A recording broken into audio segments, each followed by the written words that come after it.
สบายดีสบายดีสบายดีมาสู่ทุกคนเนาะมาหอกับสองของบีเพียงฮีเคหรือว่าสองของบุญเที่ยงคือเก่าเนาะคือมื้อนี้เราจะพาผู้คนมาไ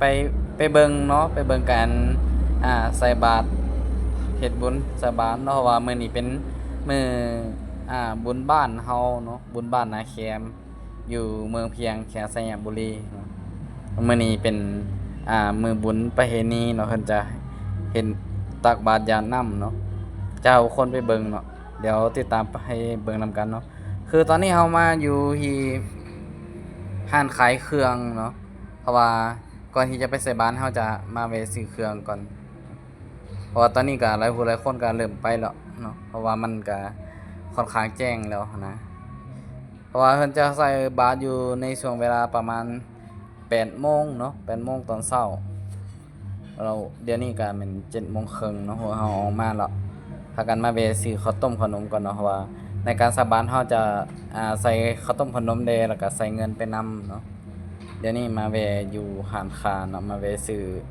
ขนมเป็นแนวใดไว้ติดตามเบิ่งนำกันเนาะแต่ละคนเนาะ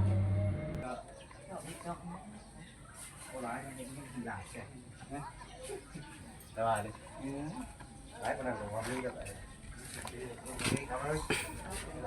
ข้าวต้มขนมกันหลายอย่างแล้วเนี่ยส่วนมากพวกเขาจะซื้อเป็นห่อนั่นนี่เนาะไปเพราะว่าเขาจะได้แกะเดี๋ยวเราก็แกะแล้วก็ใส่เพราะว่ามันหลายตรงเพื่อเขาแกะก็กำลังไปได้ผู้หลายคนหิวยังไปน้ำ แวะซื้อขนมกัน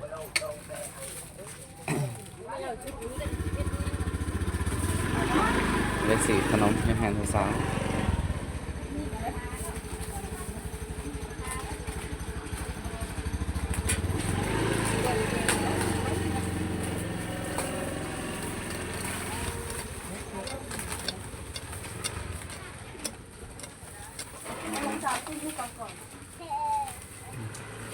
เดี๋ยวละแกะใส่แบบนี้เลย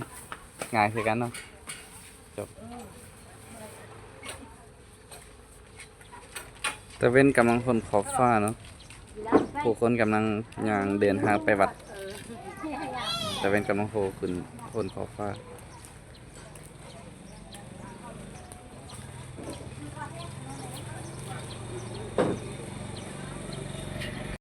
ตอนนี้เรายังมาเกิดสีหอดวัดแล้วเนาะ3 แยกไปทางเขาวัด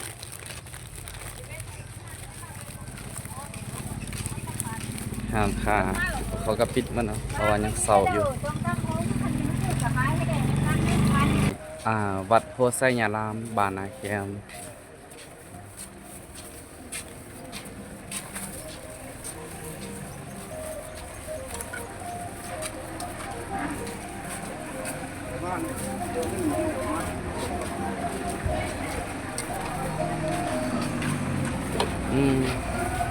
เขาเจ้าจะมีฮะจะมีตังค์นางตังก็ได้เขาเจ้ากับนางตังเนี่ย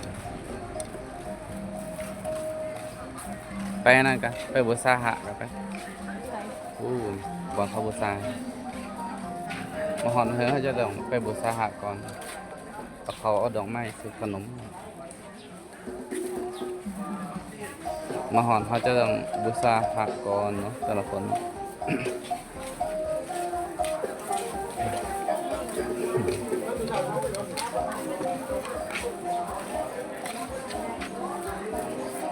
ไปเห็นไปเลย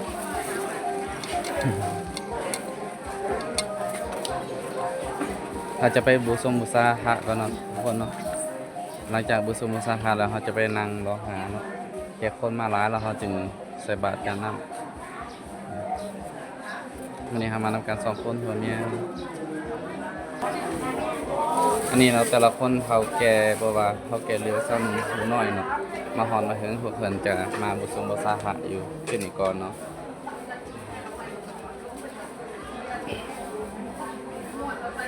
เพราะว่ามื้อนี้เป็นเทศกาลงานบุญเนาะ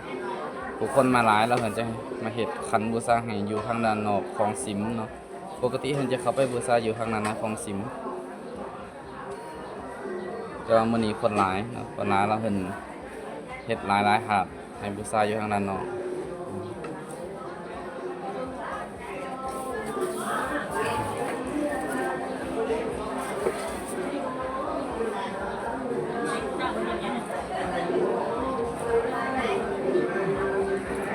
เพิ่นเฮ็ดบอล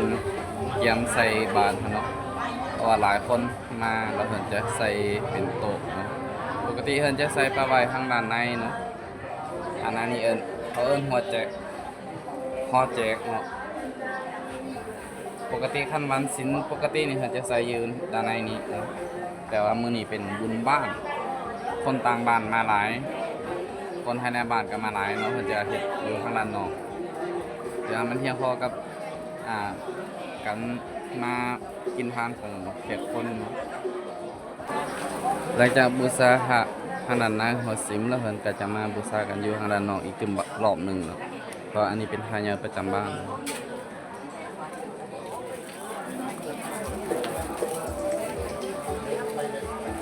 นี่เนาะพระใหญ่หลายๆคนมาเพิ่นก็จะมาบูชาอยู่นี่ก่อนเนาะ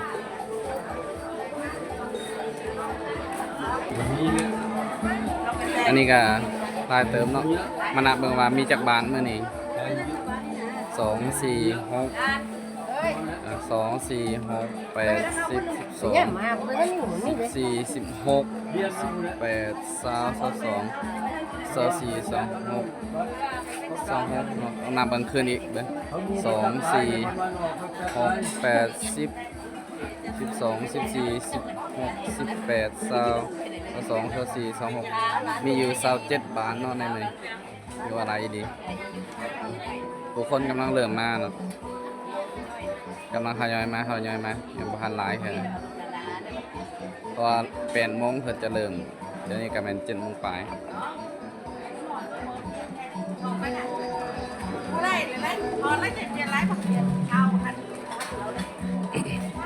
อันนี้เห็นตุ่มอันนี้หมอของกินเนาะเราจะเห็ดต้มซีนต้มเนื้อให้เฮาแก่คนที่มาเห็ดบุญเฮ็ดทานกินนำกันหลังจากใส่บาตรแล้วเพิ่นก็จะกินข้าวสังสรรค์อันนี้จะแม่นบอนฮดสงฆ์เนาะฮดสงฆ์ของมอมหั่นแล้วก็เป็นบอนที่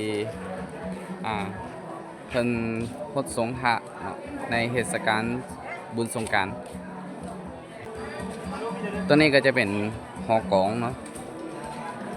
หอกอง3 สั้น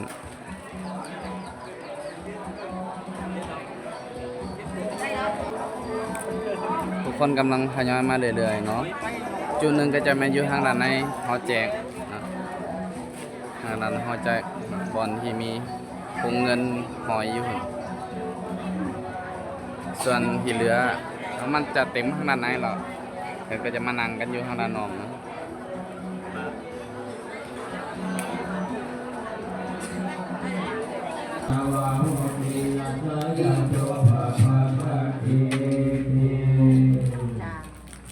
ทุสาธุวิปติปติปหายาสัพพะทัสสะติปิญญาจัปปาตุกะวิญญาณสัจจะปริตัมโพธัมมังคลังวิปติปติ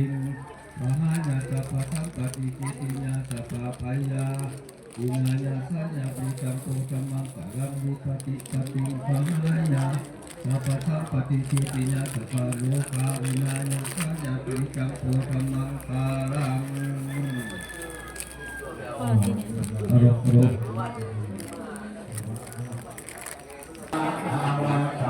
อันนี้เพิ่นกำลังมาใส่เนาะจะให้ผู้เอาผู้แก่เพิ่นมาใส่ก่อนให้ผู้เอาผู้แก่ใส่ก่อนหลังจากนั้นวัยหนุ่มแล้วก็ผู้หญิงจะใส่ตามหลังเนาะ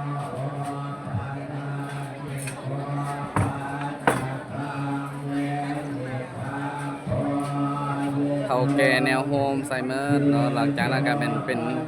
ผู้หญิงวัยหนุ่มก็ใส่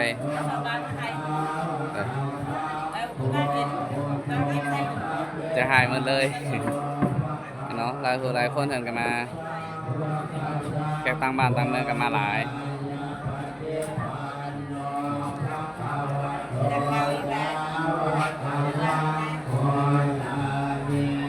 หลังจากเขาแก้ฮีไซเราก็จะแยกกันนอกอันนี้จะเป็น ผู้หญิงใส่อีกข้างหนึ่งผู้ชายอีกข้างหนึ่งส่วนใหญ่จะเป็นผู้หญิงหลายกว่าผู้ชายเนาะผู้ชายเนี่ยหน่อยหนึ่งอันนี้ทางด้านในเนาะทางด้านในหอแจกหลายผู้หลายคนก็มาใส่นำกันครูบาเขาจะอยู่ทางด้านในเนาะมันจะบังกันจะบังตัวนี้เนาะเขาเอิ้นแม่ว่าหอหาเนาะบังหอหาอยู่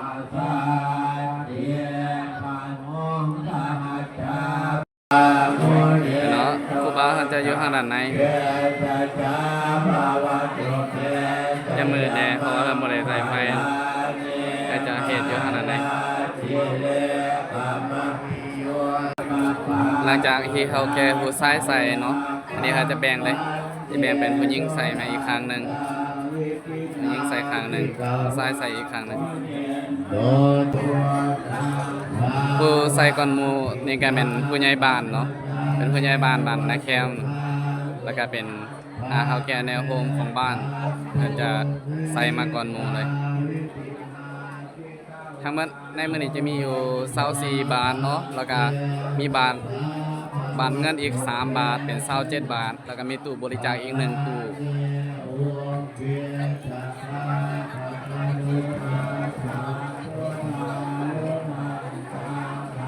นับกว่า100กว่าชีวิตเนาะหลายอีหลีหลักร้อยนี่น่าจะเกินเนาะสังเกตเบิ่งผู้คนนี่เพราะว่ามันบ่มีเพียงแต่บ้านเดียวเนาะมันหลายๆบ้านเนาะความกินความพานำกัน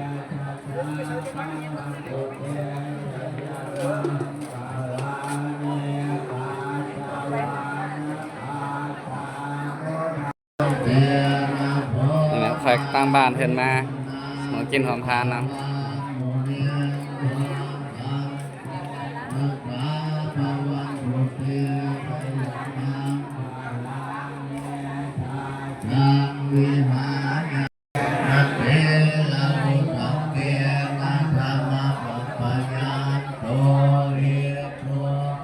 แถวก็จะยาวๆเลยเนาะตอนนี้จูซ้ายก็ยังบ่ใส่เมื่อเดือนเนาะถ้าจูซ้ายใส่เมื่อแล้วเพิ่นจะแยกเลยจะจูยิ่งจะมาทางสองสายเลยเนาะก็ตอนนี้เราจะให้จูซ้ายมาใส่ก่อนมันยังบ่หลายแล้วเนาะสองหูซ้ายสลายแต่มีแต่หูยิ่งจะหลายกว่า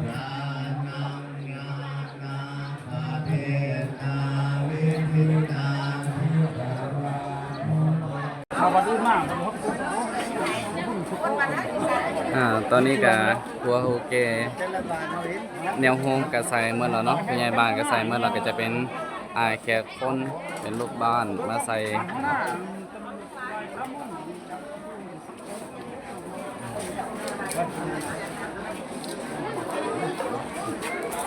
คนหลายอีหลีเพราะว่าเพิ่นเฮ็ดแล้วเนาะ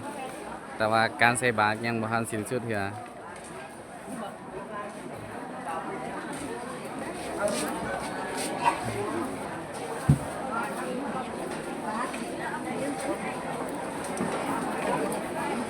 ผู้หลายคนก็มานำกันมื้อนี้เพราะว่ารอบละปีละเทื่อเนาะปีละครั้งเนาะอันนี้ก็จะเป็นบุญข้าวเปลือกข้าวสารซื่อๆเนาะจะบ่แม่นบุญพระเวทถ้าบุญพระเวทผู้คนจะหลากหลายกว่านี้เนาะอันนี้เป็นบุญข้าวเปลือกข้าวสาร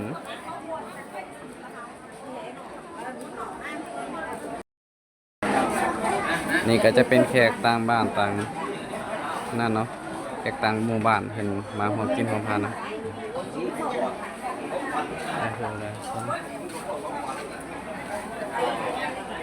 ใส่ถึง10 วันนี้ผมพออยู่ครับตัวเองขึ้นว่าขึ้น18นะอันนี้ก็ยูทูบเบอร์อีกคนหนึ่งเนาะกันมาแต่นครหลวงนี่เป็นบ้านเกิดของเพิ่นเป็นบ้านเกิดเนาะเพิ่นมาใส่บุญมาใส่บาตรบุญบ้านเนาะเพิ่นอยู่นครหลวงพุ่น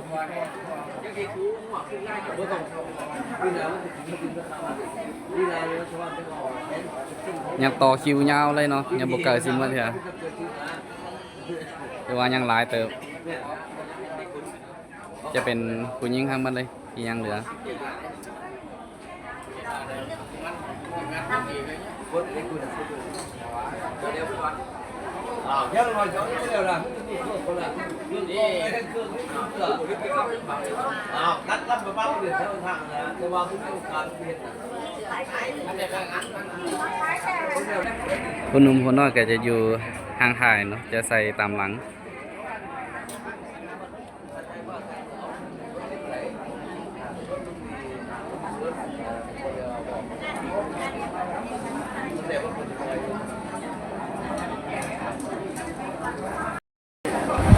มาฮอดตอนนี้บุคคลที่ใส่บาตรก็คือว่ามันไป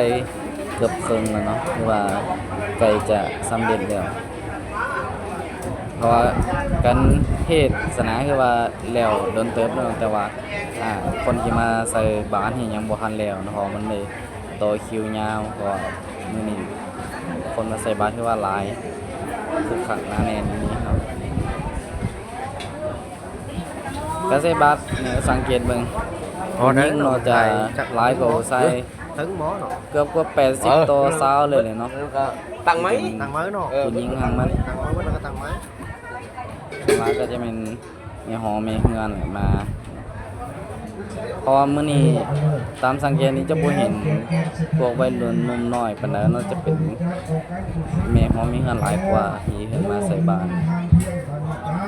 คือระยะห่างมา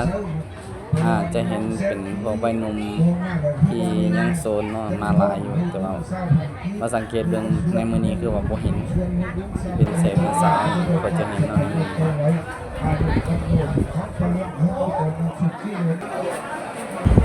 ตอนนี้เราก็ใส่บาตรอยู่เนาะเอาไว้อยู่อีกฝั่งหนึงก็ฝั่งฝากของผู้ชายเนาะแต่ว่าจุผู้ชายที่เป็นผัวเขาแกงที่ว่าเพิ่นใส่ไปหมดแล้วเนาะเฮาคือเมื่อกี้เฮาถ่ายคลิปอยู่เลยบ่ทันได้ใส่พร้อมกับจุผู้ชายที่เขาเป็นแกงเอามาใส่ตามหลังจะใส่ปนกันมาเลยเนาะเพราะว่าผู้ชายที่เป็นเฒ่าแก่จะหมดแล้ว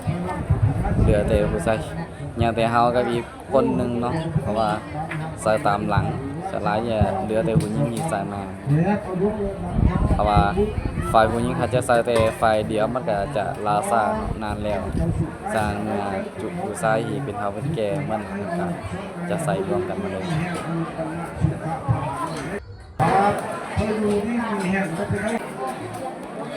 นี่เรากันมา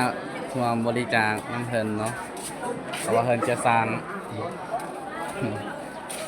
งวัดใหม่นะครับมาร่วมกินทานน้ำเพิ่นเรียกว่าห้องบ่แม่นร่วมกินทานเนาะร่วมสร้างโรงสา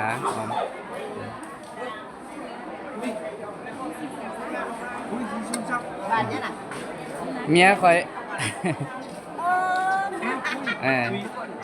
คุยสีสมศักดิ์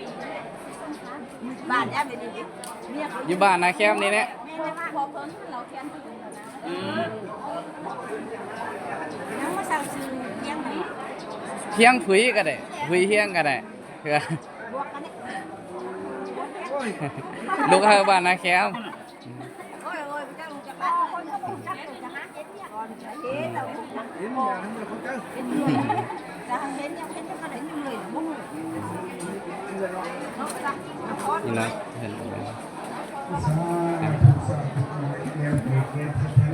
เขาจะอวยพรให้เนาะ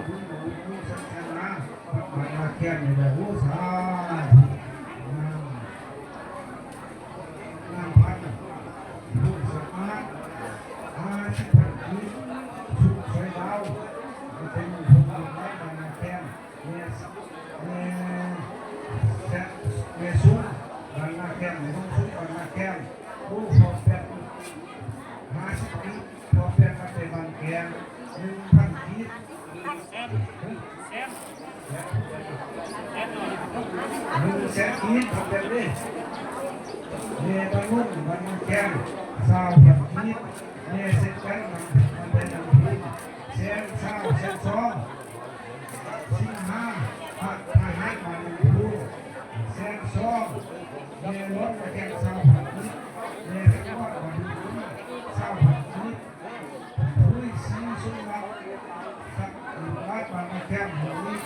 โอ้1แสนขีดโอ้ขอบคุณครับเดี๋ยวพัฒนาสิ่งเล็กๆเราทำพัฒนา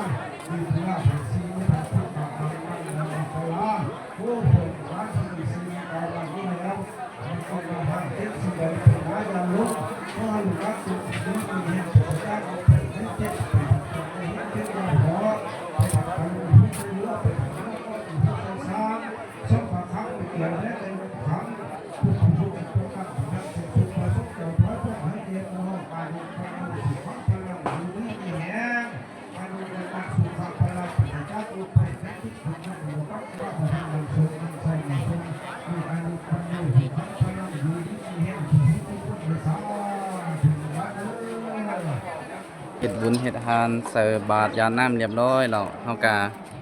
มาเอาเขาวขนมมาบูชมบูชาอาหารของปู่เนาะอันนี้จะเป็นปู่กับนาเหรียญเพิ่นก็วางมาใส่นํกันก็สองพ่อลูกเนาะเสียคือกันแล้วเอามาปะไว้หาดเดียวกันเลย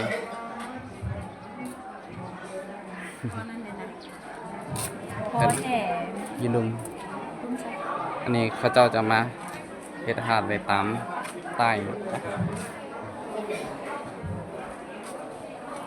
เพราะว่าอันนั้นจะเป็นปูเหรียญเนาะจะเป็นปูที่ทำมาอยู่น้ำเพิ่นตั้งแต่น้อยนั่นแหละมันก็เสียละบัดนี้ไปหาดปูแฮ่ๆพอเกิดเนาะนะครับอันนี้ก็จะเป็นหาดของพอเนาะเป็นหาดของพอเกิดครับนี่พอบุญมาเอาข้าวต้มขนมว่าเขามาบูชาบูชากันวันนี้เขาจะไปหาดอีกหาดหนึ่งของพอเฮาโซนเป็นพอของเมย์อันนี้ก็จะเป็นหาดของพอเฮาโซนเนาะอยู่แจ๋สุดเลยเป็นหาดพอเฮาโซนพอของเมย์เนาะเขาก็จะเอาเขามาบูชาบูชากันหลังจากเห็นบุญทำทานตักบาตรยานน้ำเรียบร้อยเนาะแต่ละคนก็จะเป็นเก็บหูปพายหาบไว้เนาะเพื่อเป็นทีละหนึ่งส่วนเฮาก็จะบ่หาดเฮาก็มาหายน้ำเขาเนาะจะเป็นหูปคู่แดหูปเดียวแดเนาะสำหรับคลิปนี้ก็จะจบไปเพียงส่ำนี้เนาะเนี่ยเดี๋ยวก็ฝากกดไลค์กด Subscribe ให้เด้อ